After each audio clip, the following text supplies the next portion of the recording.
Besar sungguh kasih setiamu,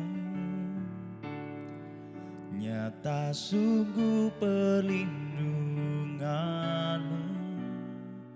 Tak satu kuasa mampu pisahkan aku dari kasih-Mu. Bapa, ajarku selalu hormati-Mu,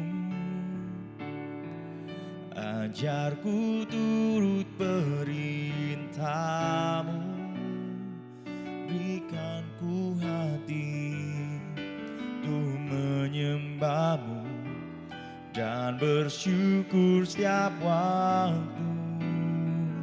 Seperti Bapa sayang anaknya, demikianlah Engkau mengasihiku. Kau jadikan biji mata-Mu, Kau berikan semua yang ada padamu. Seperti Bapa sayang anaknya, demikianlah Kau menuntun langkahku. Dari depan indah Kau beri rancangan-Mu yang terbaik bagiku.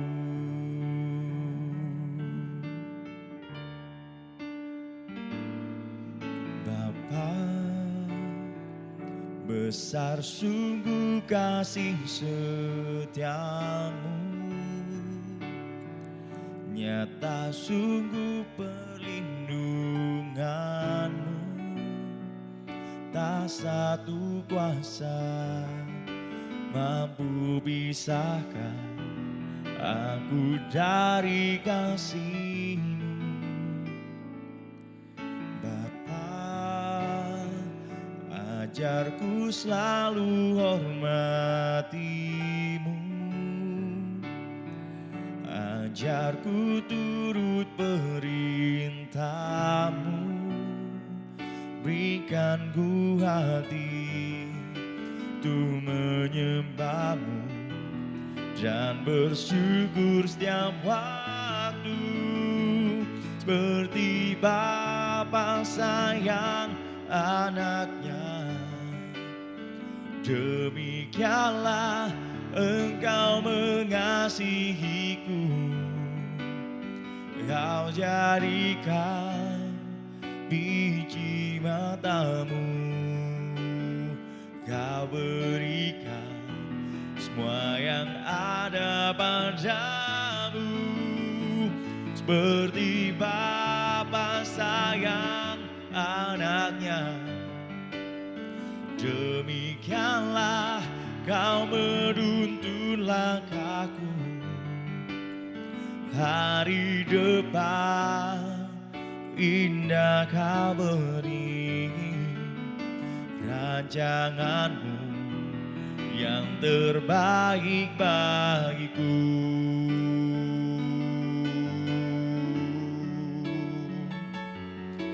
Terima kasih buat kasih-Mu, buat cinta-Mu Tuhan. Ku jadi kesayangan-Mu Bapa, sungguh ku bersyukur padamu untuk kasih setia-Mu di dalam hidupku Tuhan.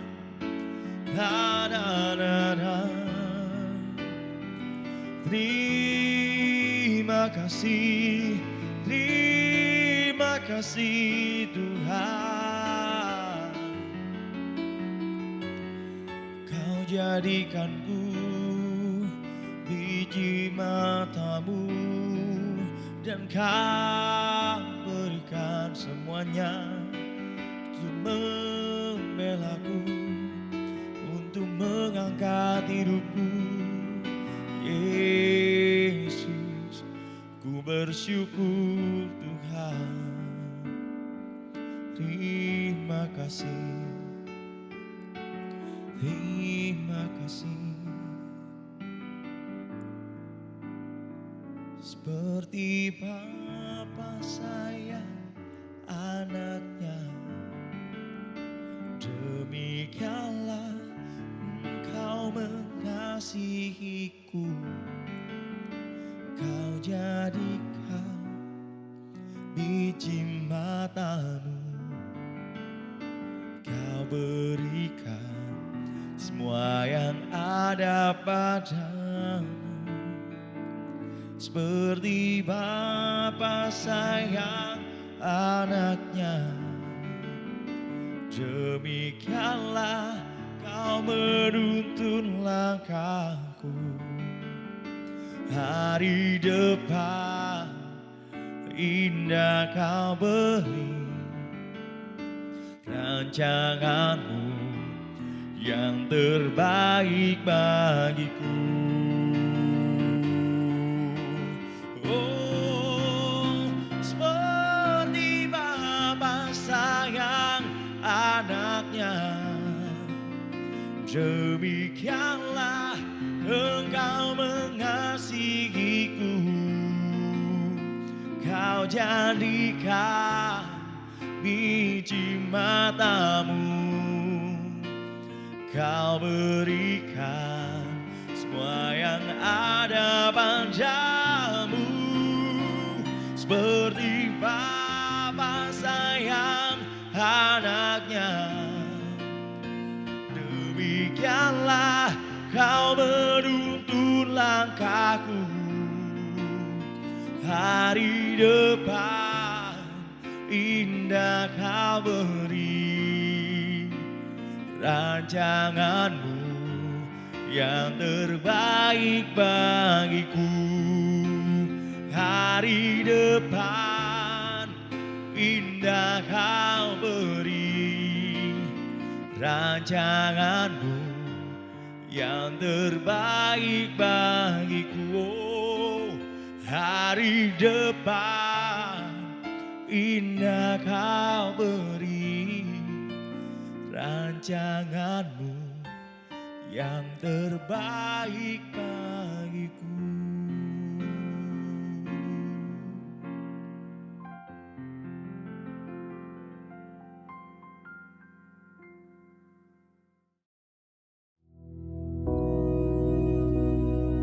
Bapa kami yang di surga, dikuduskanlah namamu, datanglah kerajaan-Mu, jadilah kehendak-Mu di bumi seperti di surga. Berikanlah kami pada hari ini makanan kami yang secukupnya, dan ampunilah kami akan kesalahan kami, seperti kami juga mengampuni orang yang bersalah kepada kami. Dan janganlah membawa kami ke dalam pencobaan, tetapi lepaskanlah kami daripada yang jahat. Karena Engkaulah yang empunya kerajaan dan kuasa dan kemuliaan sampai selama-lamanya. Amin.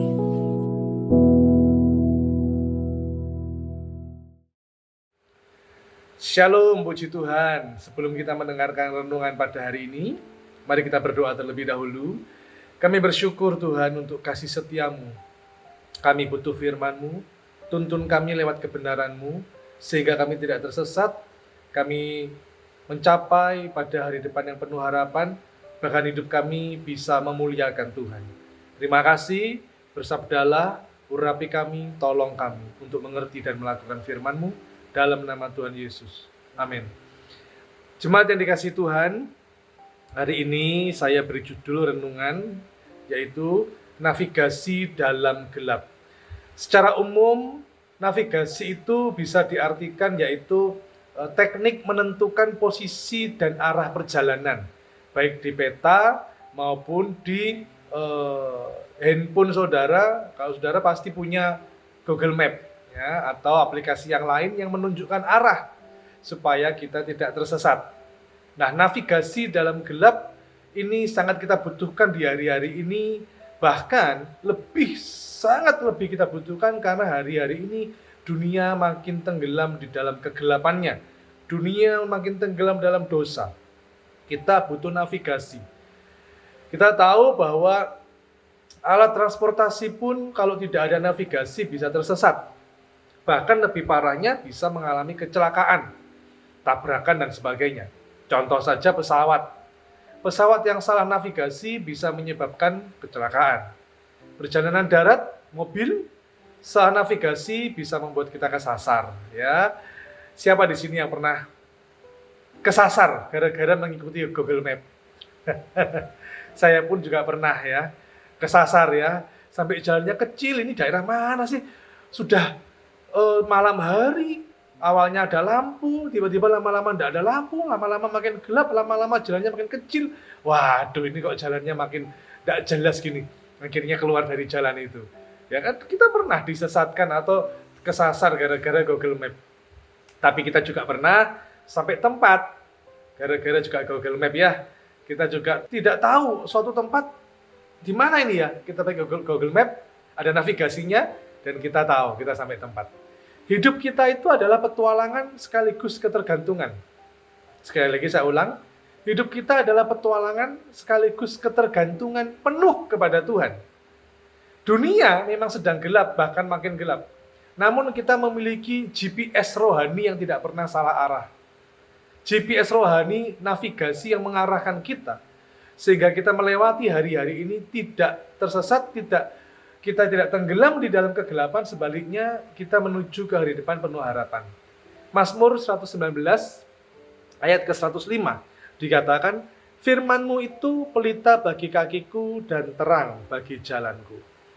Orang kalau tidak ada terang dalam hidupnya, ya sudah jalannya ngalur ngidul, ada batu tidak tahu, ada lubang tidak tahu, ya akhirnya terjatuh, tersesat, dan hidupnya hancur. Mengapa? Karena di dalam hidupnya tidak ada terang. Firman itu adalah pelita bagi kaki kita dan terang bagi jalan kita. Sudah dikasihi Tuhan, di dalam Yohanes pasal 1 ayat ke-5 dikatakan, terang itu bercahaya di dalam kegelapan. Dan kegelapan itu tidak menguasainya. Sekali lagi, Yohanes pasal 1 ayat ke-5, terang itu bercahaya di dalam kegelapan, dan kegelapan itu tidak menguasainya. Perhatikan baik-baik kalimat ini. Ayat ini tidak mengatakan kegelapan itu hilang seketika. Begitu ada terang, gelapnya hilang. Tidak. Perhatikan baik-baik, Yohanes pasal 1 ayat ke-5. Terang itu bercahaya di dalam kegelapan, dan kegelapan itu tidak menguasainya. Artinya, kegelapan itu tidak memiliki kekuatan. Kegelapan itu tidak bisa mengalahkan cahaya yang terang. Kegelapan bukan berarti hilang seketika. Tapi kegelapan sudah tidak berdaya lagi. Tidak memiliki kekuatan. Kekuatan itu, kekuasaan itu diambil alih oleh power atau kekuatan, kuasa dari sang terang itu. Cahaya terang itu. Siapakah terang itu? Tidak lain adalah Tuhan Yesus Kristus. Dialah terang hidup kita. Saudara dikasihi Tuhan, mungkin hari ini kita sedang berada di dalam kehidupan yang gelap. Sama halnya kalau saudara pernah masuk di dalam gua, zaman dulu, tahun 1970, 1980, masuk dalam gua itu bisa dianggap tempat wisata. Zaman dulu ya. Saya pernah waktu saya zaman kecil, saya masih SD, mungkin kelas 1 atau kelas 2, diajak wisata masuk dalam gua kelelawar. Kalau saya ingat sekarang, untuk apa ya saya masuk ya? Wong gelap, guanya gelap, bau, penuh dengan kotoran dan air kencing kelelawar, tapi dijadikan wisata. Tidak ada yang bisa dilihat, bahkan kita semua masuk tutup hidung semua. Itulah ibarat orang yang hidup dalam kegelapan, hidupnya ya bau, hidupnya itu pasti ada sesuatu yang tidak enak. Hidupnya tidak menyenangkan. Dunia seringkali terasa gelap karena ada penderitaan, ada dosa, ada keputusasaan. Mungkin jemaat yang dikasihi Tuhan hari ini sedang berada di dalam gua kehidupan. Entah itu rumah tangga yang gelap, pekerjaan yang gelap, keuangan, atau sikap hati yang merasa sendiri, ada sakit hati, ada tawar hati, atau mungkin bermasalah dalam gelapnya sakit penyakit, dosa-dosa yang mengikat yang kita tidak bisa lepas dari kegelapan dosa. Hari ini firman Tuhan akan memberitahukan kepada kita bahwa terang itu membuat kita bebas dari kegelapan. Terang itu menuntun kita sehingga jalan kita selalu berada di dalam rencananya yang indah. Seringkali saat kita berada di dalam gua kehidupan, kita minta Tuhan menghilangkan gua itu. Tuhan menghilangkan kegelapan itu. Seringkali kita minta Tuhan hilangkan masalah saya, baru saya bisa bersyukur. Seringkali waktu kita berada dalam kegelapan gua yang begitu pekat, hidup kita sumpek, kita minta Tuhan hilangkan kegelapan itu. Seringkali begitu bukan? Tuhan justru menunjukkan penyertaannya di tengah kegelapan. Kalau misalnya hidup kita santai, nyaman, ya, kita merasa akhirnya tidak merasa butuh Tuhan. Tapi sebaliknya dalam hidup ini setiap hari kita butuh Tuhan. Karena sekeliling kita penuh dengan kegelapan. Kalau kita tidak butuh Tuhan, kegelapan itu menyerang kita, kegelapan itu akan menghancurkan kita. Justru sekeliling kita ada kegelapan, Tuhan memberikan tawaran. Hiduplah di dalam terang, yaitu di dalam Yesus, maka kita dikelilingi oleh terang itu. Sehingga kegelapan itu tidak berkuasa atas kita. Dia adalah terang yang hadir saat gelap malam masih pekat. Itulah Yesus, sang navigator kita, sang terang itu. Saudara dikasihi Tuhan, saya percaya setiap kita kalau ditanya lebih suka gelap atau terang. Bagaimana jemaat Tuhan, lebih suka gelap atau terang? Ya mungkin kita ada kalau tidur itu kamarnya gelap ya, lampunya dimatikan gitu, mungkin ada. Tapi tidak selamanya dia betah dalam kegelapan. Buktinya begitu sudah pagi dia bangun, dia pasti nyalakan lampu atau minimal dia membuka tirai jendela sehingga ada terang yang masuk. Pada umumnya orang itu tidak suka gelap, orang itu suka terang. Pasti itu. Jadi kalau ditanya lebih suka tinggal dalam kegelapan atau terang? Pasti terang. Kalau milih rumah yang suram atau terang? Pasti yang terang. Kalau disuruh milih, suka dompetnya gelap atau terang merah-merah? Ya, saudara jawab ya, pasti tahu ya. Ya, saya suka dompetnya kalau ada yang terang merah-merah itu ya. Bahkan kalau kita lagi nonton televisi ya, atau mungkin kita lagi nyalakan laptop, atau biasanya ini anak-anak muda lagi nobar bersama gitu ya, nonton bareng bersama ya, mungkin nonton sepak bola ya, atau nonton bulu tangkis malam hari kan biasanya. Nah tiba-tiba listriknya padam, waduh, semua pasti teriak, loh kok mati listriknya, waduh, mulai bingung semuanya. Aduh, kapan ini listriknya nyala dan sebagainya. Tapi begitu listriknya nyala, begitu bisa nobar lagi, semuanya teriak, hore, yes, langsung kita nonton lagi sepak bola, MU lawan Arsenal. Semua pada dasarnya suka terang. Dan Tuhan, sang terang itu selalu ada untuk kita. Dunia penuh dengan kegelapan, tapi terang itu menuntun kita. Navigasi di tengah kegelapan. Yang pertama, bahwa terang itu aktif dan menembus. Kata-kata bercahaya di dalam Yohanes pasal 1 ayat yang kelima tadi, dikatakan bahwa terang itu bercahaya di dalam kegelapan. Dan kegelapan itu tidak menguasainya. Kata bercahaya itu menggunakan bentuk waktu yang terus-menerus. Present tense. Artinya, terang itu tidak pernah berhenti bersinar. Jadi dia terus bersinar, tidak ada waktu dia tidak bersinar. Itulah terang yang bercahaya, itulah terang Kristus. Saya beberapa kali pelayanan di luar kota dan pada waktu malam hari saya pulang menuju ke kota saya, mau pulang gitu ya, di tol itu saya bisa melihat ada sorot lampu yang terang sekali. Dari daratan menuju ke langit. Lampu itu cahayanya itu sampai ke langit. menembus itu udara itu. Saya sambil nyetir mobil, saya lihat, wah, di mana nih ya? Tapi saya tahu, oh, daerah sana itu kelihatan. Cahayanya itu sampai kelihatan di jalan tol itu loh. Saya bisa tahu sorotan lampu itu. Paling di sana ada pasar malam. Ya, saudara tahu ya, di pasar malam biasanya kan ada sorot lampu begitu ya. Nah, itu ya. Nah, terang itu menembus kegelapan. Ya, dia aktif, dia menembus. Yohanes pasal 8 ayat 12. Maka Yesus berkata pula kepada orang banyak, katanya, "Akulah terang dunia. Barang siapa mengikut aku, ia tidak akan berjalan dalam kegelapan, melainkan ia akan mempunyai terang hidup." Jadi Yesus terang dunia. Ada kalimat, barang siapa mengikut aku, ia tidak akan berjalan dalam kegelapan. Ia tidak akan tinggal dalam dosa. Dia tidak akan menggunakan kedagingannya, keinginannya sendiri, kemauannya sendiri. Urep-urepku, sakarep-sakarepku. Oh tidak, tapi dia mengikut Yesus. Akibatnya apa? Akibatnya dia akan mempunyai terang hidup.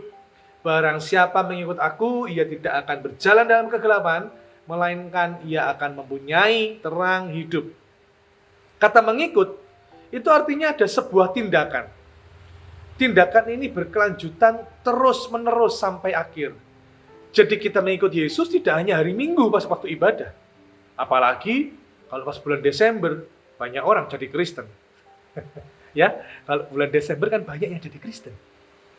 Tidak, kita setiap bulan, setiap minggu, setiap hari, setiap jam, menit, detik, setiap waktu hidup kita sepenuhnya mengikut Yesus. Ada tindakan yang mau mengikut Tuhan dengan setia, dengan taat sampai akhir. Dan kita memiliki terang hidup. Saudara yang dikasihi Tuhan, dunia penuh dengan kegelapan dosa. Banyak orang tidak sadar hidupnya gelap, hatinya gelap, matanya gelap, punya istri lain, punya suami lain, selingkuh. Itu kan gelap matanya, pikirannya gelap, masa depannya gelap. Tidak punya Tuhan ya pasti gelap. Tidak mengikut Yesus pasti hidupnya gelap. Tapi tadi dikatakan kalau mengikut Yesus, ia akan mempunyai terang hidup. Saudara, kita tahu bahwa matahari itu terus bersinar. Meskipun kita pernah tahu mungkin waktu pagi hari mendung, ada awan gelap gitu ya. Tapi bukan berarti matahari itu berhenti bersinar. Matahari tidak berhenti bersinar hanya karena tertutup awan. Demikian pula kasih Kristus tidak akan berubah kepada kita. Dia tetap mengasihi kita. Terang itu terus mau bersinar di dalam kita. Penyertaannya terus selalu ada. Perasaan kita lah yang berubah. Iman kita kadang goyah. Pikiran kita kadang ruwet. Mikirin utang, mikirin tanggungan, mikirin masalah. Mikirin berbagai macam pergumulan, kebutuhan. Ya, kita berubah pikiran kita. Joko tingkir ngombe dawet. Ajok dipikir, nggarai, mumet. Nah, itulah manusia. Tapi penyertaan Tuhan, kasih Tuhan, terang Kristus tidak pernah hilang dalam hidup kita. Dia selalu ada untuk kita. Matahari mungkin ya di Indonesia mungkin malam tidak bersinar, tapi di benua lain terus bersinar matahari itu. Jadi matahari tidak berhenti bersinar. Apalagi kasih Tuhan. Yesus tidak pernah berhenti bersinar. Dia terus menyertai kita. Saudara yang dikasihi Tuhan, yang kedua, bahwa realitas terang adalah bekerja dalam kegelapan. Terang itu justru paling dibutuhkan saat ada kegelapan. Ya, ayat tadi mengatakan terang itu bercahaya di dalam kegelapan, bukan setelah kegelapan. Di dalam Yohanes pasal 12 ayat 46 juga mengatakan, "Aku telah datang ke dalam dunia sebagai terang, supaya setiap orang yang percaya kepadaku jangan tinggal di dalam kegelapan." Supaya setiap orang yang percaya kepadaku jangan tinggal dalam kegelapan. Jadi Yesus itu sang terang, dia navigasi kita, navigator kita. Dia menawarkan, kalau engkau percaya kepadaku, engkau tidak tinggal dalam kegelapan. Masalahnya banyak orang yang masih karepe dhewe, maunya sendiri. Ya, banyak orang, saya merasa hidup saya aman-aman aja, tidak perlu Yesus. Ya, kalaupun saya Kristen pun juga ya Kristen setengah-setengah, Kristen suam-suam kuku, kadang di dalam gelap, kadang di dalam terang, kadang setengah gelap setengah terang. Oh, tidak bisa. Tidak bisa. Kalau engkau gelap, engkau akan terus berada dalam gelap, kecuali percaya Yesus. Kecuali kita tinggal di dalam Yesus, mengikuti Yesus dengan setia, maka kita tidak lagi tinggal dalam kegelapan. Bayangkan, saudara masuk dalam kamar yang gelap. Kamar yang gelap itu kita tidak tahu ada kotoran, ada debu, bahkan kita tidak tahu mungkin kalau ada laba-laba atau ada kecoa, kita tidak tahu. Karena kamarnya gelap. Tapi begitu saudara menyalakan lampu kamar, ceklik, wah langsung terang itu kamar. Maka kita bisa tahu, wah ada kotoran itu, wah ada rambut yang jatuh, perlu disapu.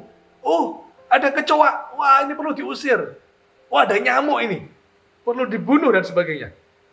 Tapi kalau masih kamarnya gelap, kita tidak tahu. Justru terang membuat kita bisa melihat apa yang perlu dibersihkan, apa yang perlu disingkirkan. Terang itu bekerja dalam kegelapan, terang itu mengusir kegelapan. Bukan berarti kegelapannya tidak ada. Kegelapan terus mau menjadi momok. Kegelapan terus menakut-nakuti kita supaya kita sewaktu-waktu terjebak, tergoda untuk keluar dari terang dan masuk dalam kegelapan. Karena kegelapan membujuk rayu manusia dengan segala kenikmatannya. Ibaratnya saya tinggal di sebuah kamar yang terang, di luar itu gelap. Maka di dalam kegelapan banyak sekali antek-anteknya iblis, ya dosa dan sebagainya menawarkan segala kenikmatan dunia. Padahal saya sudah di dalam kamar yang terang. Awalnya mungkin saya mengintip dikit-dikit, lalu tangan saya keluar, kaki saya keluar. Tiba-tiba saatnya ditarik dalam kegelapan. Dan orang itu, atau saya, atau saudara, tinggal dalam kegelapan. Susah akhirnya hidupnya. Tapi tidak demikian dengan kita orang-orang yang percaya Yesus. Kita terus tinggal dalam terang. Yesus menyingkapkan, membukakan mata rohani kita. Ada hal-hal yang tidak benar, yang harus diubah, yang harus diusir, yang harus kita kendalikan dengan kekuatan Roh Kudus. Kita tidak dikuasai oleh kedagingan, tapi kita dipimpin oleh Roh Kudus. Itulah orang-orang yang tinggal di dalam terang. Bukan hanya itu, Bapak Ibu Saudara yang dikasihi Tuhan, bahwa terang itu membuat kegelapan tidak berkuasa. Kalau yang kedua tadi, terang bekerja dalam kegelapan. Yang ketiga, terang itu membuat gelap tidak memiliki kuasa lagi.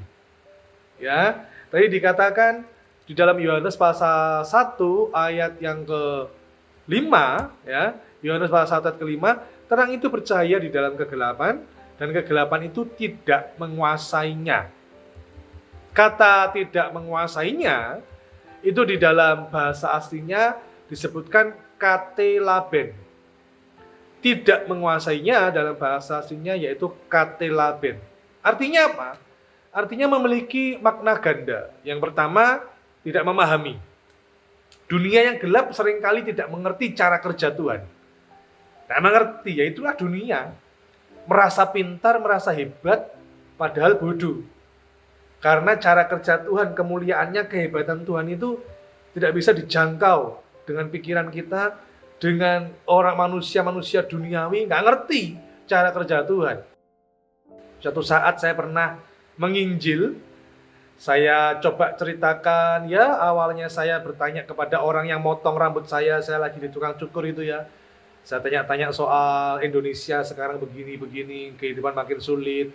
Ujung-ujungnya nanti saya akan bawa dia untuk bertanya tentang Allah. Dan saya mengenalkan Yesus, Allah yang menjadi manusia. Tukang cukur itu tidak mengerti. Loh, ngapain Allah kok jadi manusia? Untuk apa? Nah ya begitulah. Manusia tidak bisa memahami, menyelami pikiran Tuhan. Lalu saya jelaskan, Allah menjelma menjadi manusia ya untuk kita. Karena manusia perlu diselamatkan, manusia penuh dengan dosa. Allah mengirimkan anaknya yang tunggal, Yesus, yang Allah menjelma menjadi manusia untuk kita, dan saya mulai menginjil. Tapi tukang cukur ini merasa bingung juga. Kok bisa ya Allah itu? Rasanya tidak mungkin, rasanya tidak bisa. Maka saya tanya, apa yang tidak bisa bagi Allah? Allah yang maha kuasa masa nggak bisa jadi manusia? Bisa nggak? Dia bilang, ya bisa sih. Tapi untuk apa? Lalu balik lagi, ulang-ulang lagi. Ya begitulah. Itu pengalaman saya di dalam menginjil. Nah saudara kasih Tuhan, memang dunia tidak memahami. Ya, tidak menguasai itu, katelaben makna yang pertama tidak memahami. Yang kedua, makna yang kedua yaitu katelaben itu tidak mengalahkan.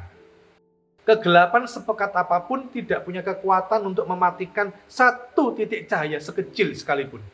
Saya ulang, tidak menguasai katelaben. Makna yang kedua adalah tidak mengalahkan. Kegelapan sepekat apapun tidak punya kekuatan untuk mematikan satu titik cahaya kecil sekalipun. Terang Kristus tidak hanya menyinari jalan di depan kita. Ya, tidak hanya menyinari jalan di depan kita seperti obor api dalam gua. Dia tidak hanya menyinari jalan kita, tapi terang Kristus membakar ketakutan yang ada di dalam kita. Dia tidak hanya menerangi sekitar kita, tapi dia menerangi hidup kita. Sehingga kegelapan dalam kita, entah itu ketakutan, rasa putus asa, sakit hati, segala dosa-dosa yang ada dalam kita disingkirkan, dan itu dibakar sehingga kita menjadi manusia yang baru. Jemaat yang dikasihi Tuhan, dunia sedang tidak baik-baik saja. Semuanya sedang dalam gelap, bahkan makin gelap. Jangan sampai hal ini menggoyahkan iman kita.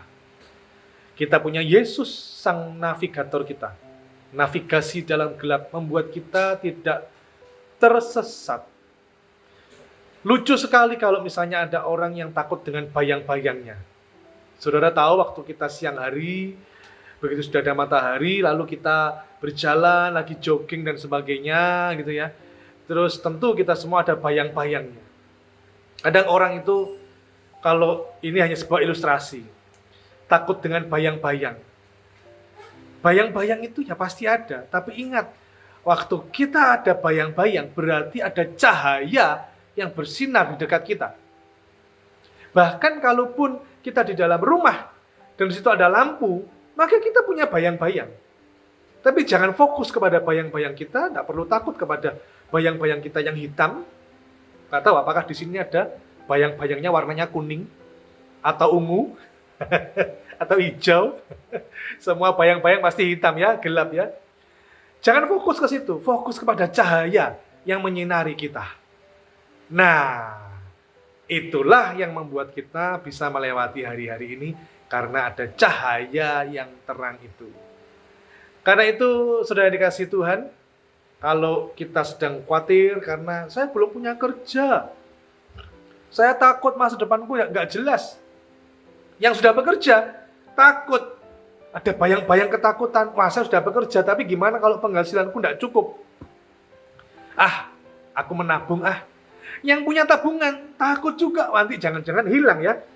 Ini keadaan ekonomi lagi tidak baik, jangan-jangan bisa jadi krisis lagi. Waduh, semuanya serba ada dipenuhi dengan ketakutan. Yang hidup sendiri, jomblo, takut nanti masa depan gimana, nggak ada yang milih aku. Yang punya pasangan, takut, jangan-jangan saya ditinggalkan pasangan saya.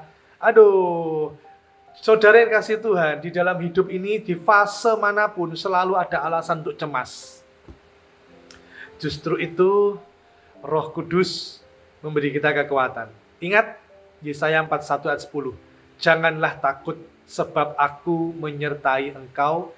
Janganlah bimbang sebab aku Allahmu. Jadi saudara bisa baca seterusnya. Yesaya pasal 41 ayat 10. Saya tutup dengan suatu quotes.